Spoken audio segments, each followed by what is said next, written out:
நான் இருக்கும் வரை ஒருத்தனும் இதுதான்டா மோடி. உலக அரசியலை கட்டுப்படுத்தும் இந்தியா. இப்ப தொட்டுப்பார். உலகம் இன்று மிகப்பெரிய பதற்றத்தை எதிர்கொண்டு வருகிறது. மத்திய கிழக்கு நாடுகளில் உருவாகும் போர் சூழ்நிலைகள் உலக பொருளாதாரத்தையும் சர்வதேச பாதுகாப்பு அமைப்புகளையும் அதிர வைத்துக் கொண்டிருக்கின்றன. ஒரு நாட்டின் உள்நாட்டு மோதல் இன்று உலகளாவிய தாக்கத்தை ஏற்படுத்தும் காலகட்டத்தில் நாம் வாழ்கிறோம். இந்த சூழ்நிலையில் இந்தியா உறுதியான, பாதுகாப்பான மற்றும் நிலையான தேசமாக திகழ்கிறது என்பது குறிப்பிடத்தக்க உண்மை.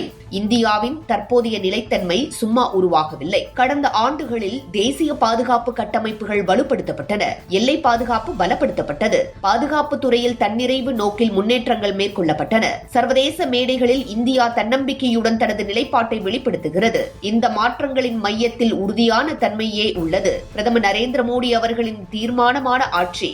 உலகம் கலக்கத்தில் இருந்தாலும் இந்தியா தன்னம்பிக்கையுடன் இருக்கிறது. அதன் அடிப்படை காரணம் வலுவான தேசிய தலைமையே என்று பாஜக மாநில வர்த்தக பிரிவு தலைவர் சதீஷ் ராஜா அவர்கள் வலியுறுத்துகிறார். உலக அரசியல் சூழ்நிலைகளை சமநிலையுடன் கையாளும் திறன், இந்தியாவின் தேசிய நலனை முன்னிலைப்படுத்தும் வெளிநாட்டுக் கொள்கை மற்றும் பாதுகாப்பு முன்னுரிமையை உயர்த்திய நிர்வாக அணுகுமுறை, இவை அனைத்தும் இந்தியாவை இன்று பாதுகாப்பான தேசமாக மாற்றியுள்ளன. மத்திய கிழக்கு பகுதிகளில் பதற்றம் அதிகரிக்கும் நேரத்தில் கூட இந்தியா தனது குடிமக்களின் பாதுகாப்பை முதன்மையாக கருதி செயல்படுகிறது. ஒரு தேசத்தின் வலிமை அதன் ராணுவத்தில் மட்டுமல்ல, அதன் அரசியல் தீர்மானத்திலும் உள்ளது. பாதுகாப்பு, பொருளாதாரம், சர்வதேச மரியாதை, இந்த மூன்றையும் சமநிலைப்படுத்தும் ஆட்சிதான் நாட்டை உறுதியாக வைத்திருக்கும். இன்று இந்தியாவில் நாம் அமைதியாக வாழ்கிறோம் என்றால் அது திட்டமிட்ட பாதுகாப்பு கொள்கையின் விளைவு என்று சதீஷ் ராஜா அவர்கள் மீண்டும் வலியுறுத்துகிறார். உலக அரசியல் மாற்றங்கள் எவ்வாறு இருந்தாலும் இந்தியா தனது நிலைப்பாட்டை உறுதியாக காக்கிறது. தேசிய பாதுகாப்பு என்பது ஒரு அரசின் முதல் கடமை.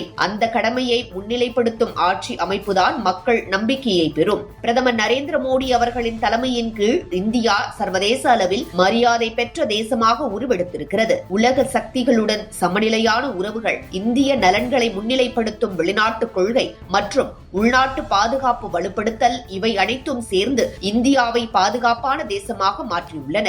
இந்தியா இன்று வலிமையான தேசமாக நிற்கிறது. அந்த வலிமை அதன் தலைமையின் தீர்மானத்தில் உள்ளது என்று சதீஷ் ராஜா தனது கருத்தில் குறிப்பிட்டிருக்கிறார். உலகம் அலைமோதும் நேரத்தில் கூட இந்தியா தன்னம்பிக்கையுடன் முன்னேறுகிறது. இந்த தன்னம்பிக்கை பாதுகாப்பு முன்னுரிமை மற்றும் உறுதியான ஆட்சியின் அடையாளமாகும். இன்றைய சூழலில் நாம் அனைவரும் நினைவில் கொள்ள வேண்டியது ஒன்று: உலக அரசியல் மாற்றங்கள் நம்மை அச்சப்படுத்த வேண்டியதில்லை. இந்தியா வலுவாக உள்ளது. இந்தியா பாதுகாப்பாக உள்ளது. இந்தியா தன்னம்பிக்கையுடன் உலக மேடையில் நிற்கிறது. அந்த நிலைத்தன்மைக்கு அடிப்படை காரணம் உறுதியான தேச தலைமையே ஆகும்.